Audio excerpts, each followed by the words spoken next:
92.7 big FM पर आप सुन रहे हैं यादों का edit box with Nilesh Mishra season 3। दोस्तों, 2 साल के बड़े खूबसूरत रिश्ते के बाद हम इस रिश्ते को और आगे बढ़ा रहे हैं नए नए रंगों के साथ। जो कहानियां मैं सुनाता हूँ वो लिखी होती हैं मेरी मंडली ने।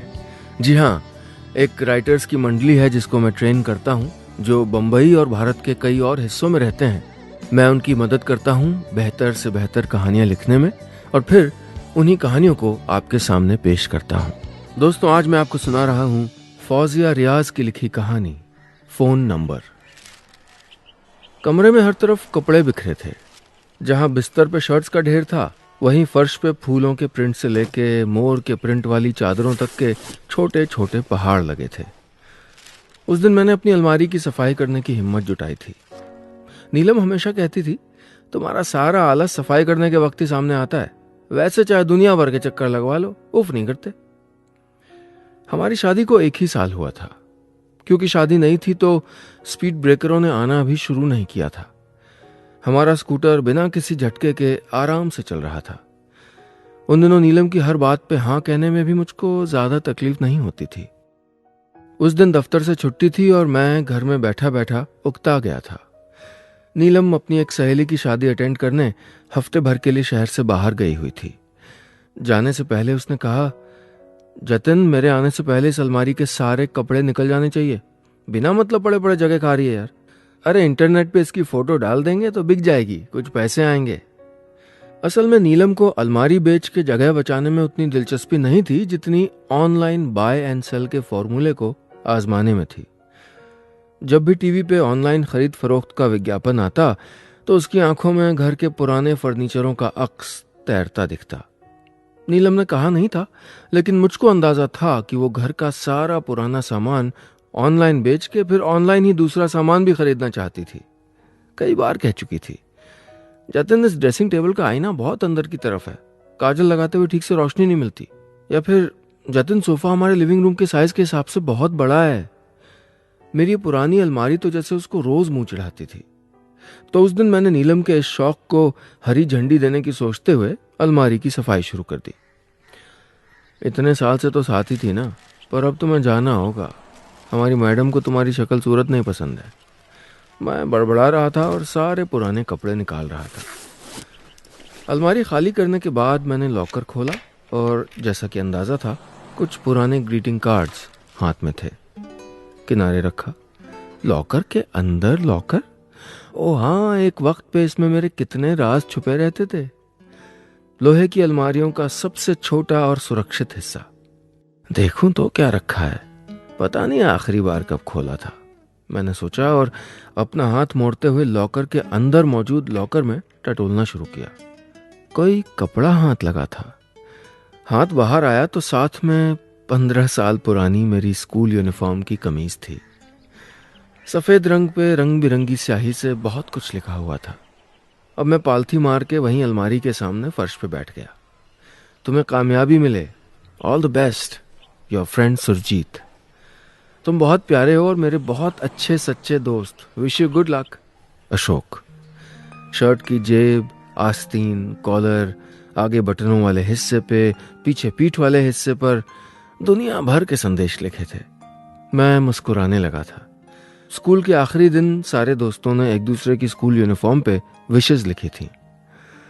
मुझे याद आया कि घर आके माँ से कितनी डांट पड़ी थी। पूरी नौटंकी करते हुए आ रहे हो। अरे अच्छी खासी सफेद कमीज खराब कर दी। ये स्कूल के लोगों वाली जेब काट के नई जेब लगा दी होती तो कॉलेज पहन के जाने लायक कमीज बन जाती। आज 15 साल बाद मैंने एक बार फिर से कमीज पे नजर दौड़ाई। एक आस्तीन मुड़ी हुई थी। मैं आस्तीन खोल के कमीज को तह करने लगा। तभी मेरी नजर मुड़ी हुई आस्तीन के पीछे छुपे एक संदेश पे पड़ी। लाल स्याही से लिखा था, मैं तुम्हारी शुभचिंतक हूं, बहुत दिन से कहना चाह रही थी लेकिन हिम्मत नहीं हुई। एग्जाम्स के बाद मुझे मिलोगे? साथ ही एक लैंडलाइन नंबर भी दिया हुआ था और लिखा था, कॉल मी। मैं हैरानी और दबी हुई हलचल के साथ बड़बड़ाया, कौन हो सकती है? 92.7 बिग एफएम पर आप सुन रहे हैं यादों का edit box with Nilesh Mishra season 3। दोस्तों, आज की कहानी में अब तक आपने सुना कि जतिन अपनी बीवी के कई बार कहने पर एक दिन अपनी पुरानी अलमारी की सफाई करता है।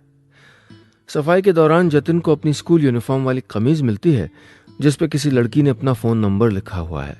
साथ ही लिखा है कि वो उसकी वेलविशर है और ये कि जतिन उसको फोन करे। अब आगे। कई साल बाद ऐसी बेचैनी महसूस कर रहा था। थोड़ी खुशी, थोड़ी घबराहट, थोड़ी आगे बढ़ने की चाहत, लेकिन पीछे रहने की तिलमिलाहट।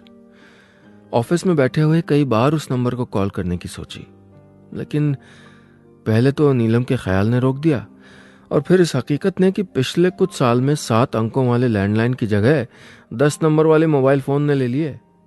मुझे तो खुद याद नहीं कि हमारे घर के लैंडलाइन फोन का क्या हुआ था। ओ हाँ, याद आया, 2 महीने से बिल नहीं भरा था। सबके पास अपने अपने मोबाइल फोन आ चुके थे, यहां तक कि मां के पास भी। फिर एक दिन मैंने खुद ही तो उस लैंडलाइन फोन का तार काट दिया था। बादामी रंग का वो लैंडलाइन फोन जब पहली बार घर पे आया था, मैं शायद 10 साल का था। फोन कंपनी से आया इलेक्ट्रिशियन फोन ड्राइंग रूम में सेट कर रहा था और पापा उससे सर सर कह के बात कर रहे थे। माँ ने सबसे पहले उस इलेक्ट्रिशियन का ही मुंह मीठा करवाया, फिर कहीं जाके मेरे हिस्से में आई थी बर्फी। उस वक्त सबके फोन नंबर जबानी याद रहते थे। चाचा, ताया, मामा, सारे करीबी दोस्त, यहां तक कि कुछ दोस्तों के तो पड़ोसी भी।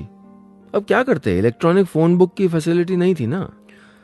और आज जब नीलम का नया मोबाइल फोन आया था तो उसका नंबर तक याद करने में 2 हफ्ते लग गए थे।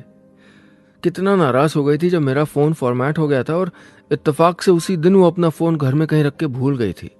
आगे कहती है, मुझे फोन करना जरा, मोबाइल नहीं मिल रहा है, पता नहीं कहाँ रख दिया। मैंने बेवकूफों की तरह कह दिया, नंबर बताना अपना। उसके बाद जो उसने घर सर पे उठाया, तुम्हें मेरा फोन नंबर तक याद नहीं, तुम्हारी बीवी हूं मैं। मैंने मनाने की कोशिश की, अरे पुराना वाला याद है, ये नया नंबर भी कुछ दिन पहले ही तो लिया है, इसलिए पूरे 2 हफ्ते हो चुके हैं, अब तक याद नहीं किया तुमने। बस उसी पल नीलम का नंबर रटना पड़ा। चल लंच करते हैं, एक कलीग ने मेरी सीट के पास से गुजरते हुए कहा तो एहसास हुआ कि आज कुछ भी काम नहीं किया। बस सारे दिन कंप्यूटर के सामने बैठा बैठा सोचता रहा, जैसे नई नई मोहब्बत के वक्त किताब सामने रख के सोचा करता था। कैंटीन में ऑफिस की तरफ से मिलने वाले बुफे लंच का जायका बिल्कुल रोज जैसा था, लेकिन फिर भी आज मजा आ रहा था। ख्यालों ने ऐसे मसाले का काम किया था जो कई साल में एक बार ही नसीब होता है। हमेशा की तरह लंच के बाद मैं थोड़ी देर के लिए ऑफिस की छत पे आ गया। 15वीं मंजिल पे मौजूद मेरा ऑफिस और फिर छत यानी 13वीं मंजिल। यहां से नजर आती रेल और रेल की पटरियां बचपन के किसी खिलौने जैसी लग रही थीं। वैसे मैं इस छत पे हमेशा किसी कलीग के साथ आता था, लेकिन उस दिन साथ में कोई नहीं था। सच तो यह है कि उस दिन से पहले मैंने दूर तक फैली रेल की पटरियों में अपना बचपन भी नहीं तलाशा था। अब तक तो यहाँ फाइलों और टेंडर्स की बातें ही होती थी। दिल के पंख ही तो हैं जो आपको उड़ा के नजरिए के दूसरे छोर तक ले जाते हैं। मैंने कमीज की जेब से मोबाइल निकाला और फिर पैंट की जेब से एक पर्ची। ये समझते हुए कि नंबर नॉट रीचेबल ही आएगा, मैंने मिलाना शुरू कर दिया। पर यह क्या, दूसरी तरफ से IVR यानी इंटरैक्टिव वॉइस रिस्पॉन्स की जगह घंटी जाने की आवाज सुनाई दे रही थी। जैसे जैसे बेल की ट्रिंग ट्रिंग कानों में पड़ रही थी, मेरा दिल भी रिंग कर रहा था। 92.7 बिग FM पर आप सुन रहे हैं यादों का edit box with Nilesh Mishra season 3। दोस्तों, आज की कहानी में अब तक आपने सुना कि जतिन, जिसको अपनी 15 साल पुरानी स्कूल यूनिफॉर्म में किसी लड़की के संदेश के साथ एक लैंडलाइन फोन नंबर मिलता है, अपनी बीवी के ख्याल से वो उस नंबर पे कॉल करने का विचार त्यागना चाहता है, लेकिन आखिरकार मजबूर होके फोन मिला ही देता है और दूसरी तरफ फोन रिंग होने लगता है। अब आगे। मैं छत पे टहलने लगा था। दूसरी तरफ फोन की घंटी बज रही थी और इस तरफ मेरे हाथ पसीने से भीगने लगे थे। एक कान में ट्रिंग ट्रिंग की आवाज आ रही थी और दूसरे में दिल के धड़ाम धड़ाम का शोर। 2 बार घंटी बजने के बाद दिल तीसरी घंटी पे इतनी जोर से उछला कि मैंने फटाक से फोन काट दिया। अब तक मुझ पे अच्छी खासी घबराहट तारी हो गई थी। फोन वापस कमीज की जेब में डाला और बड़ी हिम्मत करते हुए पर्ची फाड़ के छत के नीचे फेंक दी। वापस ऑफिस में आया तो खुद को शांत करने के लिए अकाउंट्स में डूब गया। कहते हैं लोहे को लोहा काटता है, तो बस उन 7 नंबरों की छाप जहन से मिटाने के लिए इन अनगिनत नंबरों की परत चढ़ाने लगा। उस दिन शाम को ऑफिस से घर लौटते हुए पुराने दिनों की तरह रेडियो सुनने का मन हुआ। स्कूल के दिनों में रेडियो सुने बिना नींद ही नहीं आती थी। रोज रात को बिस्तर के पास हल्की आवाज में रेडियो चला दिया करता था और सुनते सुनते सो जाता। सुबह आंख खुलती तो जिस रेडियो सेट पे रात में रंगीला का हाय रामा ये क्या हुआ वाला गाना बज रहा होता था, वहीं सुबह जगजीत सिंह का भजन हे राम चलता मिलता। अभी शायद कोई लव शो आ रहा था। एक लड़की की आवाज कह रही थी वो मेरे स्कूल में पढ़ता है। मैं उसको मन ही मन बहुत चाहती थी, लेकिन कभी कहने की हिम्मत नहीं हुई। पूरे 15 साल हो चुके हैं, लेकिन आज भी उसका ख्याल जहन में आता रहता है। अब मैं गाड़ी सड़क के किनारे लगा चुका था और मैसेज ध्यान से सुन रहा था। बहुत से अंदेशे सवाल बन के मैसेज के साथ साथ दिमाग में चल रहे थे। कहीं यही वो लड़की तो नहीं? आवाज भी तो जानी पहचानी लग रही है। कौन हो सकता है ये? सुमिता, वीना, गीतिका? पता नहीं। लड़की ने आगे कहा, मेरी पढ़ाई कोलकाता में हुई है। अक्सर सोचती हूं वो लड़का पता नहीं कहां होगा। ओहो। मैंने सांस छोड़ी और गाड़ी फिर से स्टार्ट की। मैं तो कभी कोलकाता गया ही नहीं। चिढ़ के साथ एक बार फिर से फोन हाथ में लिया और एक नंबर मिलाया। हेलो नीलम, कैसी हो? खुद को संभालने के लिए उस वक्त अपनी पत्नी से बात करना जरूरी था। उसकी आवाज, उसका लहजा, हंसी के वक्त आंखों में आने वाली चमक। मैं दिल के साथ जबरदस्ती करते हुए नीलम की हर एक अदा याद कर रहा था। यही कुछ 3-4 मिनट बात हुई और फोन रख के गाड़ी फिर से चलाने लगा। मैं नीलम के बारे में सोचता, गाने सुनता, मुस्कुराता चला जा रहा था। कुछ देर मुझको नीलम के ख्यालों ने, उसके अटपटे सवालों ने, उसकी आवाज ने बेबाक अंदाज से बांधे रखा, मगर फिर वही ढाक के 3 पात। दिल दिमाग में कमीज पे लिखा वही मैसेज बजने लगा। जैसे रेडियो पे गाने की जगह वो मैसेज ही चल रहा था। मुझे उन 7 नंबरों ने फिर से जकड़ लिया था। पार्किंग में गाड़ी लगा के मैं तेजी से घर की ओर बढ़ा। दरवाजा खोला, लिविंग रूम को पार करते हुए लंबे कदमों से बेडरूम में पहुंचा। टेबल के किनारे रखा पैकेट उठाया। मेरे हाथ में फिर से स्कूल की सफेद कमीज थी। जेब से मोबाइल निकाला और अगले कुछ पलों में मैं फिर से उन 7 नंबरों को आजमाने लगा था। कुछ देर फोन की घंटी बजी और इस बार मैंने खुद को थामे रखा और फिर हेलो। उस तरफ से किसी लड़की की आवाज थी और मेरे मुंह में जैसे आवाज ही नहीं थी। 92.7 बिग एफएम पर आप सुन रहे हैं यादों का edit box with Nilesh Mishra season 3। दोस्तों, आज की कहानी में अब तक आपने सुना कि जतिन को अपनी 15 साल पुरानी स्कूल यूनिफॉर्म की कमीज में किसी लड़की का मैसेज और फोन नंबर मिलता है। जतिन शादीशुदा है। वो खुद को उस नंबर पे कॉल करने से रोकना चाहता है। काफी जद्दोजहद के बाद वो आखिरकार उस नंबर को डायल कर ही देता है और दूसरी तरफ से कोई लड़की फोन उठाती है। अब आगे। Hello hello. लड़की लगातार बोल रही थी। हेलो, मैं जतिन बोल रहा हूं। जी कहिए ना, किससे बात करनी है? उधर से आवाज आई। वो वीना है क्या? एकदम से मेरी जबान पे अपनी एक पुरानी क्लासमेट का नाम आ गया। Wrong number. लड़की ने थोड़ा चिढ़ते हुए फोन रख दिया। कितनी उम्र होगी? आवाज से तो बच्ची लग रही थी। शायद 15 या 16 साल की होगी। मैं अपनी उम्र का हिसाब लगाते हुए सीक्रेट मैसेज लिखने वाले की उम्र का अंदाजा लगा रहा था। इस वक्त मैसेज वाली 28-29 साल की होनी चाहिए, यानी काफी मैच्योर हो गई होगी। अब तक तो शादी भी कर ली होगी, शायद बच्चे भी हों। पर क्या फर्क पड़ता है? मेरे दिल में कोई गलत ख्याल थोड़े है। मैं तो बस जानना चाहता हूं कि वो है कौन। चोर की दाढ़ी से तिनके को निकालते हुए मैं खुद को बार बार अपने सही होने की गवाही दे रहा था। मैंने एक बार फिर से नंबर मिलाया। Hello hello. फिर से वही आवाज। हेलो, गीतिका है क्या? इस बार मैंने अपनी दूसरी क्लासमेट का नाम आजमाया। Wrong number. उधर से फोन रखा जा चुका था। अब दिल का डर मिटने लगा था। अब फोन मिलाते हुए हाथ कांप नहीं रहे थे। मैंने तीसरी बार फोन मिलाया और इस बार पूछा, सुमिता है? वहां से झल्लाती हुई आवाज आई, रॉन्ग नंबर।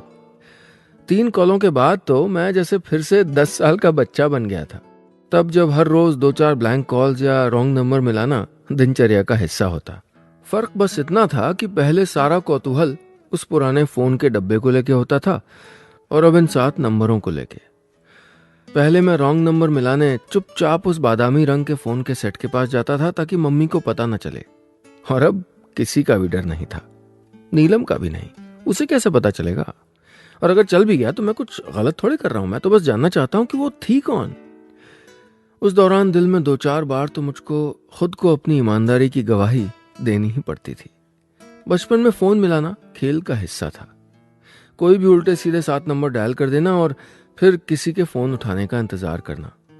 जब कोई फोन उठाए तो उस जमाने के मशहूर मजाकिया सवाल पूछना, जैसे हेलो, मैं रेफ्रिजरेटर डिपार्टमेंट से बोल रहा हूँ, आपका फ्रिज ठीक से चल रहा है ना? जवाब आता, हाँ चल रहा है, बंद कर दो नहीं तो भाग जाएगा, मैं कहता और फौरन फोन काट देता। एक ही जोक पे न जाने कितनी बार हंसी आई थी। हाल ये था कि करीब 400-500 प्रैंक कॉल्स यानी मजाकिया कॉल्स के मेरे करियर में सिर्फ 10-12 बार ही जोक फेल हुआ था। लेकिन इस बार मेरा आजमाया हर नाम फेल हो रहा था। अब तक करीब 10 नामों से उम्मीद टूट चुकी थी। अब तो मेरी आवाज भी पहचानी जाने लगी थी। कई बार सोचता शायद ये फोन नंबर अब किसी और को अलॉट हो गया हो, लेकिन फिर भी कोशिश जारी रहती। अब खुद फोन नहीं करता था, अपनी रिसेप्शनिस्ट को नंबर दे दिया था। 2-4 नाम उससे पूछवाए, फिर किसी दोस्त से, फिर किसी और से, लेकिन हर बार बस यही सुनाई देता, रॉन्ग नंबर। चाहे जाने का सुख बहुत बड़ा होता है। हम सभी चाहते हैं कि कोई हमको चाहे। नीलम मुझको चाहती थी, मगर तब वो एक लड़की कौन थी? 1 हफ्ता बीत चुका था और अब ये सवाल नई नई तरकीबों की तरफ ले जा रहा था मुझे। एक दिन ऑफिस से घर लौटते हुए मुझको ऐसी तरकीब सूझी गई जो इस सवाल को हल करने में काफी मददगार साबित हो सकती थी। 92.7 बिग एफएम पर आप सुन रहे हैं यादों का edit box with Nilesh Mishra, season 3। दोस्तों, आज की कहानी में अब तक आपने सुना कि जतिन को अपनी 15 साल पुरानी स्कूल यूनिफॉर्म में किसी लड़की का मैसेज और फोन नंबर लिखा हुआ मिलता है। उसको अंदाजा नहीं है कि नंबर किस लड़की का है, इसलिए वो अपनी सारी पुरानी क्लासमेट्स के नाम आजमाना शुरू कर देता है। लेकिन दूसरी तरफ से हर बार रॉन्ग नंबर के फोन कट जाता है। अब आगे।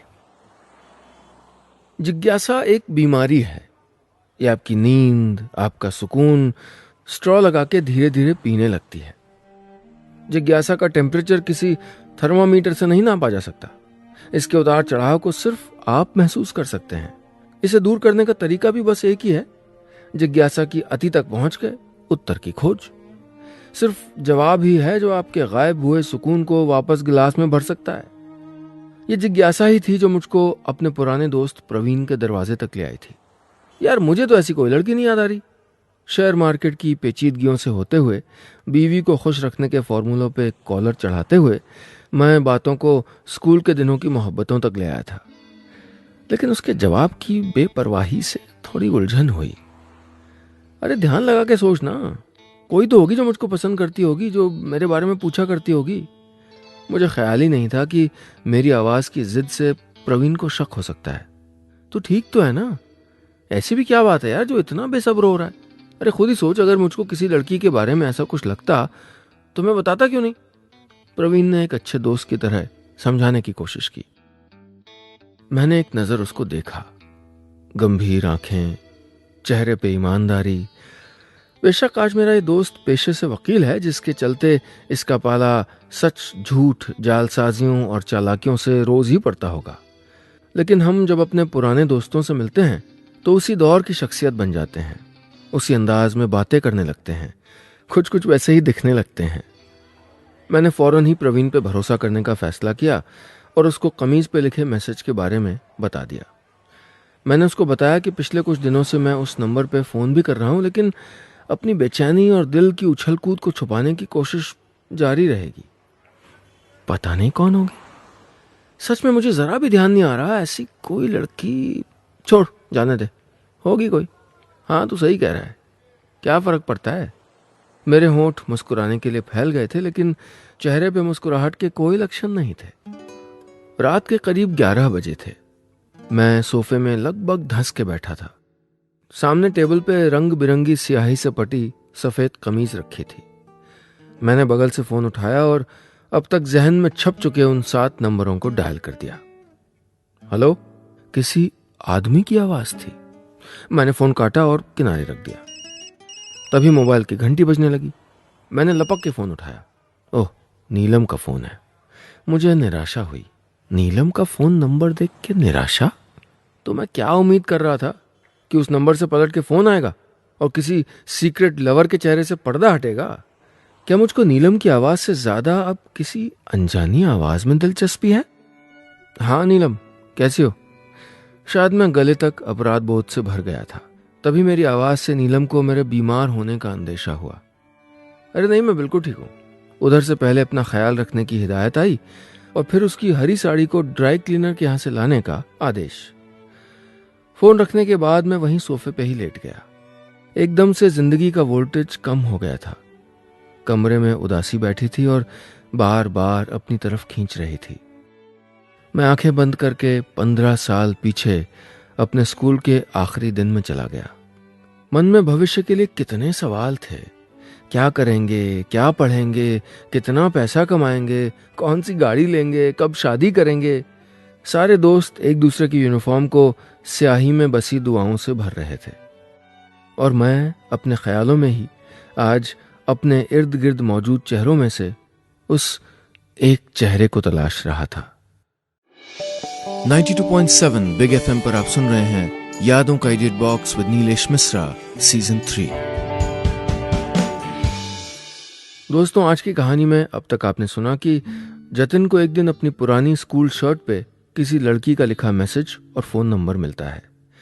उस पे उस मैसेज लिखने वाली लड़की का नाम जानने की सनक सवार हो जाती है। कई दिनों तक उस नंबर पे अलग अलग नाम के लिए फ़ोन करने के बाद भी जब नाकामी हाथ लगती है तो उसको एक तरकीब सूझती है। अब आगे। सुबह आंख खुली तो सबसे पहले टेबल पे रखी कमीज उठाई और अंदर कमरे में जाके फिर से उस लोहे की अलमारी में बने लॉकर के अंदर वाले लॉकर में डाल दी। गो टू हेल, मैं बड़बड़ाया। आज छुट्टी थी, सोचा नीलम की ख्वाहिश को पूरा करते हुए इस अलमारी को ठिकाने लगा ही दिया जाए। फोन से अलमारी की तस्वीर खींची, एक वेबसाइट पे ऐड पोस्ट कर दिया, लेकिन कीमत वाले सेक्शन पर जाके अटक गया। नीलम को फोन मिलाया। अलमारी कितने में बेचनी है? इंटरनेट पे ऐड डाल रहा हूँ। उधर से नीलम की घबराई हुई आवाज आई। अरे नहीं, तुम मत बेचो, मैं आके खुद ऐड पोस्ट कर दूंगी। जैसा कि मुझे अंदाजा था, मैडम को अलमारी से उतनी दिक्कत भी नहीं थी। उन्हें तो ऑनलाइन बाय एंड सेल आजमाना था। ठीक है, फोन रखा और उठ के नहाने चला गया। सर पे जब ठंडा पानी पड़ा तो मानो सारे टेढ़े मेढ़े विचार पानी के साथ बहने लगे। हम अति तक धीरे धीरे पहुंचते हैं, लेकिन वहां से गिरते एक झटके में है। आज हल्का महसूस कर रहा था। कुछ देर टीवी देखा और फिर इंटरनेट पे ही नीलम के लिए वापस आने के टिकट देखने लगा। यूं ही मजे में टिकट से होता हुआ फिनलैंड के कुछ फनी जोक्स पे पहुंच गया मैं। तभी मोबाइल अपनी जरा जरा पिक मी की रिंगटोन बजाने लगा। फोन उठाया तो स्क्रीन पे वही 7 नंबर। दिल को जैसे झटका लगा हो। क्या करूं, फोन उठाऊं कि नहीं? जिस नंबर ने पिछले कई दिनों से मेरे ख्यालों को तितर बितर किया हुआ था, इस वक्त स्क्रीन पे घमंड के साथ चमक रहा था। हेलो। इस वक्त अगर फोन पे मेरी जगह कोई बकरा होता तो शायद उसकी आवाज भी ऐसी निकलती। आप पिछले कई दिनों से हमारे यहाँ कॉल कर रहे हैं या शायद करवा रहे हैं, है ना? कोई महिला बेहद सधी हुई आवाज में बोल रही थी। मैं हड़बड़ा गया, समझ नहीं आया क्या कहूं। मैं वीना हूं। पहले दिन जब आपने फोन किया था तो मुझे ही पूछा था। आवाज के सधेपन में अब शायद कंपन उतर आया था। ओ वीना, मुझे क्लास में अपने पीछे बैठने वाली, एग्जाम में मेरी आंसर शीट से नकल करने वाली वो लंबी सी लड़की याद आ गई। एक्चुअली वीना मेरा स्कूल और कॉलेज का नाम था। घर पे सब वीनू कहते थे, बल्कि आज भी वीनू ही बुलाया जाता है। बल्कि कुछ साल पहले मैंने अपना ऑफिशियल नाम भी वीनू ही करवा लिया था। अच्छा, फिर तो उसने मेरी बात बीच में काट दी। लगातार उन सारी लड़कियों के नाम पूछे जाने लगे जो कभी मेरी क्लासमेट्स रही थीं।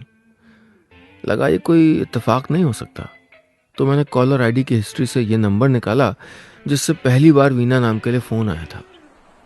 हाँ, मैंने वीना के लिए फ़ोन किया था। हाँ, मुझे लगा था, क्योंकि इस लैंडलाइन नंबर पे वैसे ही कभी कभार ही फ़ोन आते हैं।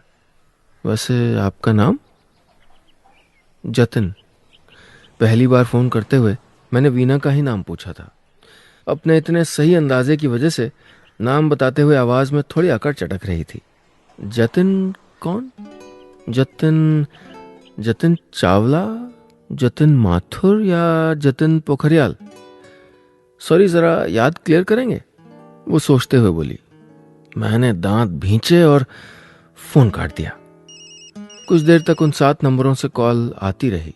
सोफे पे बैठा मोबाइल कुछ देर तक जलता बुझता रहा और फिर शांत हो गया। बस इतनी सी थी ये कहानी।